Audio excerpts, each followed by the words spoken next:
भले ना पढ़े तो उसे क्या फर्क है भाई। इस्लाम को कोई ना माने,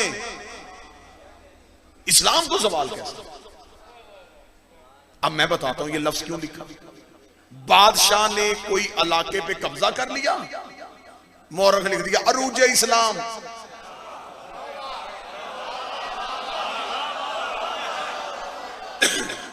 बादशाह जंग हार के वापस आया, ज़वाल इस्लाम।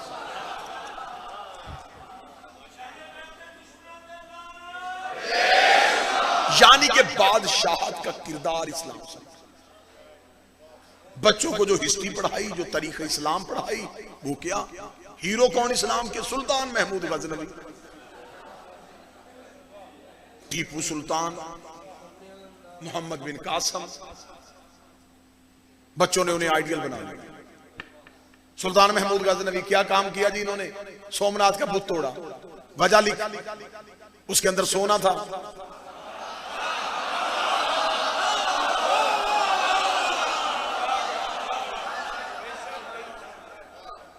भाई ये तो हुक्मरान थे, ये तो चाहते थे हुकूमत वसी हो हमारी। ये तो जमीनों पे कब्जे करने के चक्कर में इन्होंने इस्लाम को हामिल बनाया। जब इनके ऊपर मौत आई फिर इस्लाम को आगे कर दिया। इस्लाम में जिहाद है लेकिन तलवार चलाने को जिहाद नहीं कहते। आज तक मुसलमानों ने इस लफ्ज का जितना गलत इस्तेमाल मुसलमानों ने किया, जो उठता है चलो जिहाद करें, जिहाद क्या, उठाओ जी काफिरों को मारो, ये जिहाद था। जिहाद निकला है जिहद से। कोशिश करो,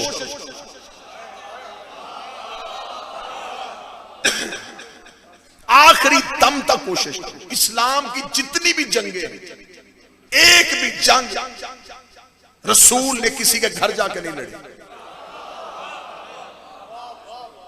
जितनी लड़ाइयां हैं दफा में, काफिर आए हैं तो फिर अब जब आखिरी कोशिश कर ली है, कोई कोशिश कारगर नहीं हो रही, तो अब मैदान में आ जाओ। एक छुरी डाकू के हाथ में होती है, वही छुरी डॉक्टर के हाथ में होती है।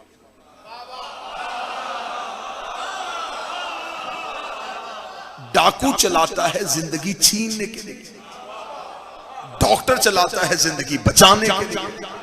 यही वजह है तलवार बादशाह के हाथ में हुई तो लड़ाई हुई, इमाम के हाथ में आई तो अदल हुआ।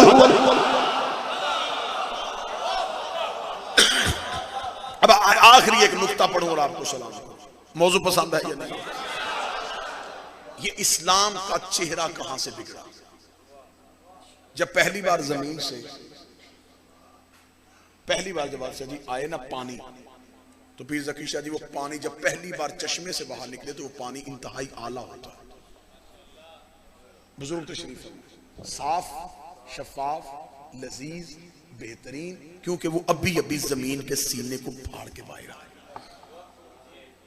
ये पानी चश्मों की सूरत में नदियों में पहुंचा, नदियां नहरों में आई, नहरें जंगलों के करीब से गुजरी, जंगलों के पत्ते शामिल हो गए, शहरों के करीब से गुजरी, शहरों की गंदगी शामिल हो गई, देहातों के करीब से गुजरी, देहातों की गंदगी शामिल हो गई, मैदानी इलाकों से गुजरी, मैदानी रंगत शामिल हो गई। अब जब वो पानी हम तक पहुंचा, अब हमें डॉक्टर्स ने कहा छान के पीना।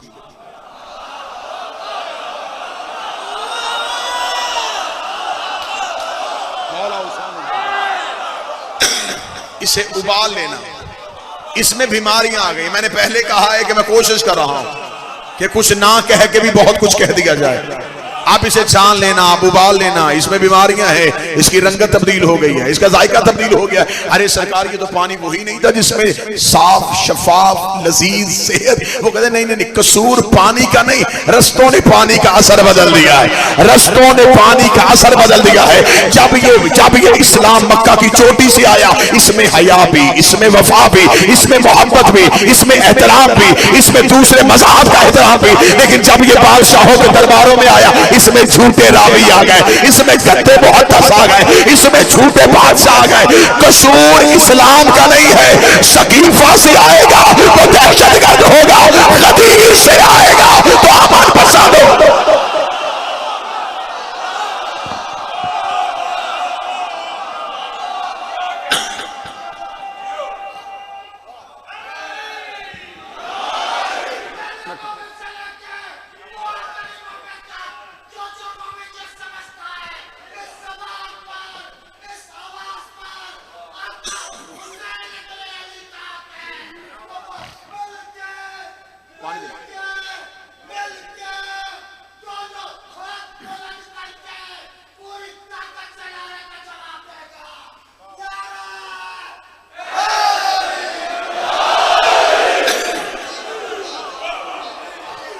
रस्तों ने पानी का असर बदल दिया।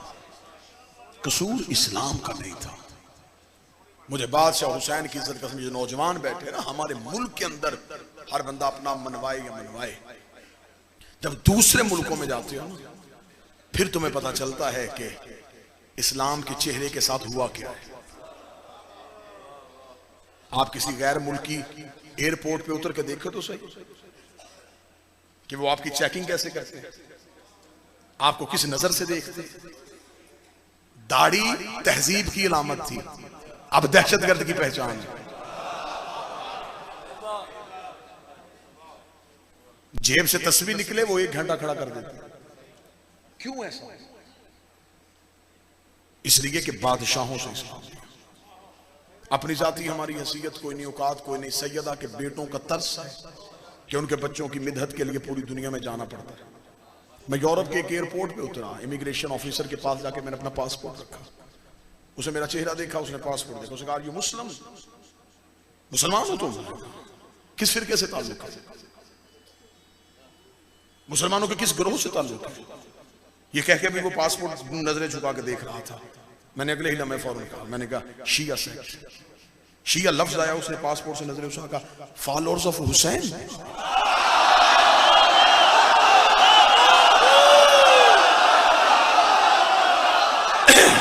हुसैन के पैरोकार हो, हुसैन इब्ने अली के पैरोकार हो। मैंने उसकी आंखों में आंखें डालने की, इसने क्यों पूछा मुझसे? मैंने फौरन जुर्रत के साथ कहा हाँ मैं हुसैन का मानने वाला हूं। बादशाह हुसैन की इज्जत कसम, झूठ बोलने वाला मिंबर पे आ ही नहीं सकता। यूं अपनी कुर्सी से खड़ा हुआ, हाथ माथे पर, सैल्यूट फॉर हुसैन।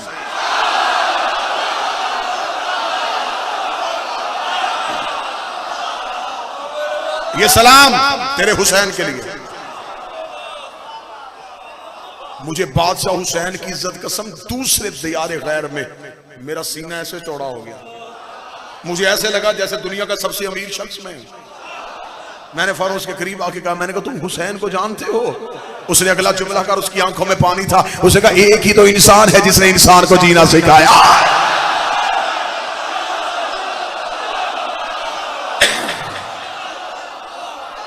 उसने कहा मैं ईसाई हूं बट आई लाइक हुसैन। मैं ईसाई हूं लेकिन मैं हुसैन को पसंद करता हूं। उसने कहा वो दुनिया में अमन का सफीर था। उसने फौरन एहतरामन उठ के पासपोर्ट मेरे हाथ में दिया। मेरी आंखों में आंसू थे जब उसने कहा कि अमन का सफीर हुसैन था। जब मैं उससे सलाम लेके जाने लगा, उसने कहा जुल्म किया मुसलमानों ने उसके साथ, जुल्म किया। मैं सारे रास्ते सोचता रहा। 1400 साल के बाद ईसाई को पता चल गया तेरे साथ जुल्म हुआ है। अल्लाह जाने वो कौन बेगैरत मुसलमान थे जिन्होंने मोहम्मद की बेटी के सर से चादर उतार।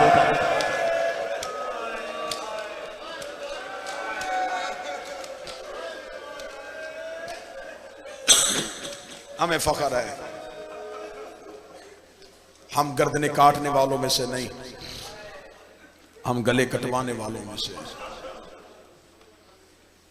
हम खून बहाने वालों से नहीं, हम अपना लहू देने वालों में से।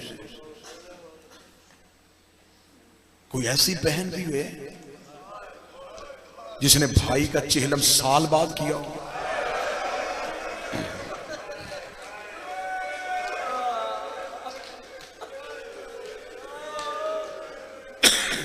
चलें पीर जवाद शाह जी, मखदूम नासर बुखारी साहब, पीर ज़की शाह जी, फैसल शाह जी, इतने सादात बैठे हैं।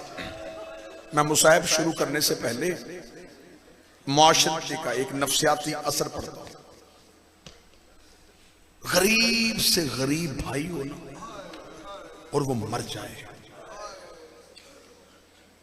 कुछ मेहमान जनाजा पढ़ के चले जाते हैं, करीबी अजीज रुक जाते हैं कि नहीं रुकेंगे, सुबह कुल का खत्म होगा तो चले जाएंगे। कुल का खत्म होने के बाद मेहमान निकलना शुरू हो जाते हैं। नहीं जाती तो बहन नहीं जाती।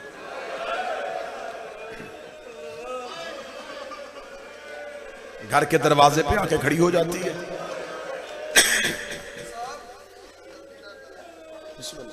घर के दरवाजे पे रुक के जाते हुए मेहमानों को माथे पे हाथ रख दी, शुक्रिया मेरे भाई के जनाजे पे आए। फिर एक एक मेहमान की मिन्नत करती है, कोशिश करना चेहलम पे जरूर आना। औरतें पूछती हैं कि बेटा तूने अपने घर नहीं जाना?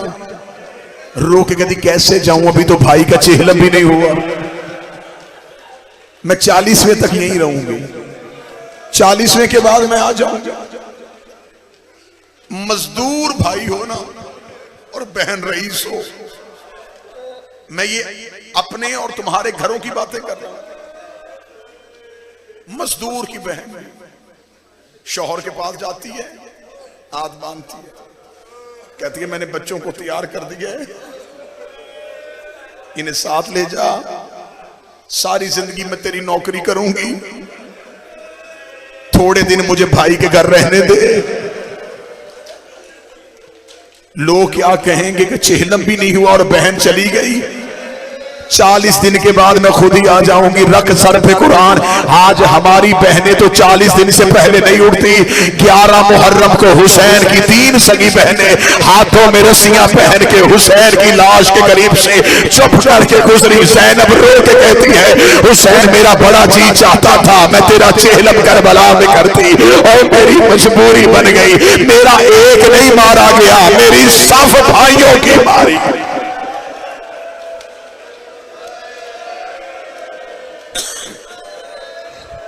कल 20 सफर, किसका चेहलम? हुसैन का चेहलम। सिर्फ हुसैन का नहीं, अकबर का भी चेहलम, कासम का भी चेहलम, असगर का भी चेहलम। मुझे कोई ऐसा खानदान बता जिसके एक दिन में पूरे घर का चेहलम हो।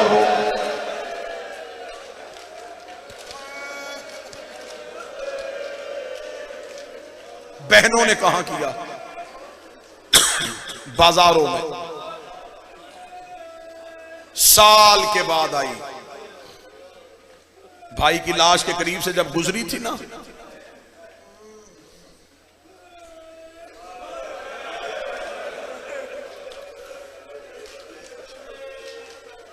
रस्सियों में हाथ, ऊंट पे बैठी थी और मक्तल में भाई को बिला तस्वीर ढूंढ रही थी।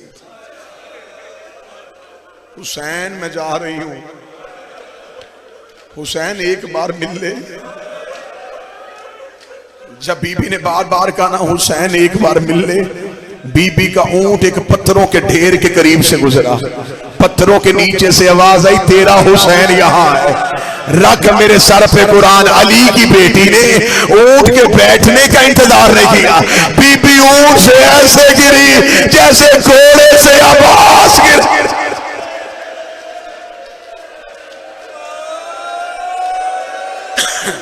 जवान भी घोड़े से गिरे तो फैसल शादी हाथों के सहारे से गिरता है, और जिस बीबी के हाथ भी बंधे थे, चेहरा आया करबला की खाक पे। पत्थरों के ढेर के पास ऐसी आई जैसे अकबर की लाश पे हुसैन आया। अब मुझे बोल के बताओ, मैं तो डर रहा हूं कि मजमे में सैयद बैठे, मैं जुमला कैसे पढ़ूं? हाथ खुले होते तो हाथों से पत्थर हटाती।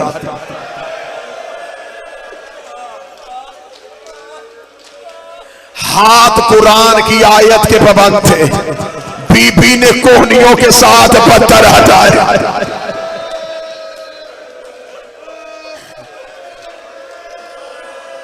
किसी गरीब के जनाजे पे जाओ तो जनाजे पे जाके क्या देखते हो? मरने वाले का चेहरा। बहन ने दूर से आना हो, मैं कई ऐसे जनाजों पे गया हूं जो हादसाती मौत मरते, चेहरा जख्मी होता है।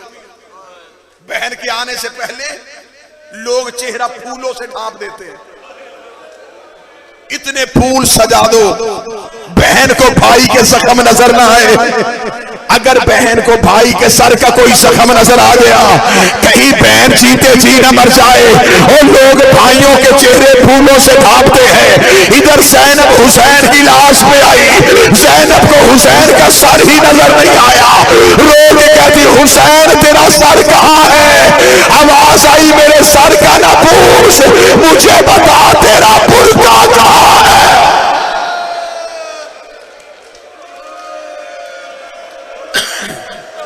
रो के कहती है हुसैन, हुसैन माफ करना, मेरे आने में देर हो गई। कटी हुई रगों से आवाज आई, मैं कल का घोड़े की जीन से गिरा हूं, तू आज मेरी लाश पे आई है। रो के कहती तू घोड़े की जीन से गिर गया, मैं कभी सजाद बचाती रही, कभी सकीना उठाती रही। रात गुजर गई मुझे यतीमों का पहरा देते देते। अगला जो बीबी ने जुमला कहा है वो जुमला मजलसी ने लिखा है, मैं वो जुमला पढ़ूं, सैयद मुझे माफ कर देना। रो के कहती है हुसैन कल वाले दिन से आज का दिन ज्यादा मुश्किल था।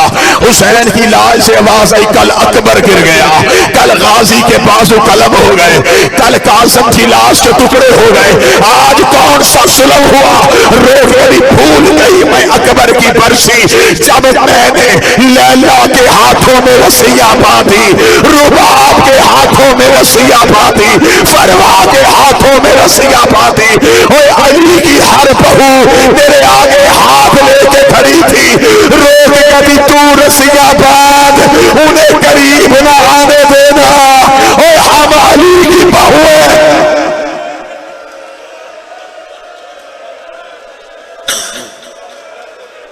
हुसैन मैं आऊंगी जरूर, हुसैन मेरी हसरत है, मैं तेरा चेहलम करूं। वो एक बहन ने कहा था कि हसरत है, आज 6 करोड़ करबला चला गया उसी बहन की हसरत को पूरा करने की खातिर। नजफ से लेके करबला पैदल चल रहे हैं, रास्ते में पानी भी है, रास्ते में खाना भी है, रास्ते में इंतजाम भी है। हाय किस्मत ज़ैनब की जो शाम के बाजार में कभी पत्थरों की बारिश, कहीं से उबलता हुआ पानी, कहीं से आग फेंकी जा रही। आखिरी 4 मिनट मुसाफिर पहली बार आई चेहलम करने। कब्र हुसैन का पहला मजावर, ज्यादा से ज्यादा 4 मिनट और। जाबर बिन अब्दुल्लाह इनसे बिस्मिल्लाह। जाबर हदीस किसा का रावी, ये वो सहाबी है जिसने 5 मोहम्मदों की खिदमत की। ये करबला इसलिए नहीं आया, ये तजारत की गर्ज से गया हुआ था। वापस मदीने पहुंचा तो पता चल गया सैयद चले गए। ये रोता हुआ पीछे दौड़ा, करबला पहुंचा तो हुसैन घोड़े से गिर गए थे। ये बैठ गया हुसैन की खबर पे, फिर इसने इतना रोया कि इसकी आंखों की बिनाई चली गई। इसने हुसैन से कहा मुझे आंखें दे। हुसैन ने कहा जाबर मैंने तुझे आंखें नहीं देनी। फिर इसने सारी जिंदगी हुसैन से आंखें नहीं मांगी थी।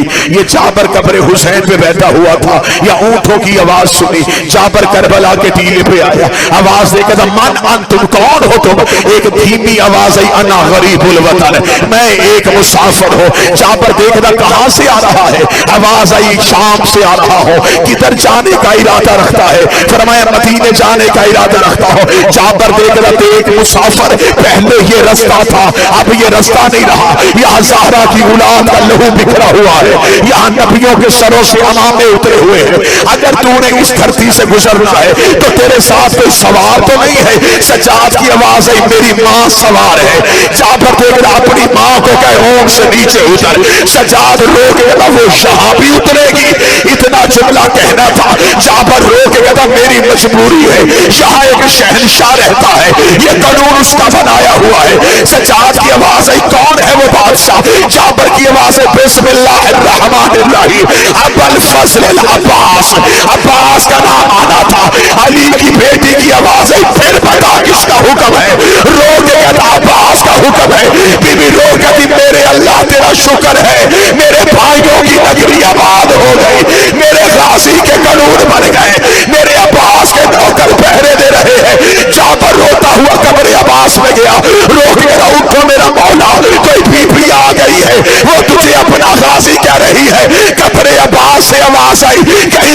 चलने का तो नहीं कहा मौला, मैंने तो हुक्म सुना दिया। फरमाया दौड़ के जा, बीबी से कह नौकर सलाम कह रहा है, नौकर कह रहा है ऊंट में बैठ के मेरी कमर पे आ। जाफर दौड़ा, जाकर बीबी अभी ऊंट से ना उतरना, मुझे नहीं पता था तू ज़ैनब है। बीबी ने ऊंट के बैठने का इंतजार नहीं किया, रोके कहती ना जाफर, मेरी सारी जिंदगी हसरत रही अब्बास कोई हुक्म करे मैं अब्बास के हुक्म मान लूं।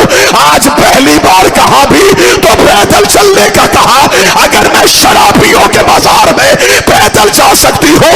इधर ज़ैनब का पहला कदम करबला में आया, अकबर की लाश उठी, कासम की लाश उठी, अम्मा सलाम बीबी किसी की कब्र में नहीं गई, सीधी कब्र अब्बास में आई। रोकनी तूने बुलाया, मैं ऊंट से नीचे उतर आई, अब तू कब्र से निकल और मुझे पहचान के बता क्या मैं वही ज़ैनब हूँ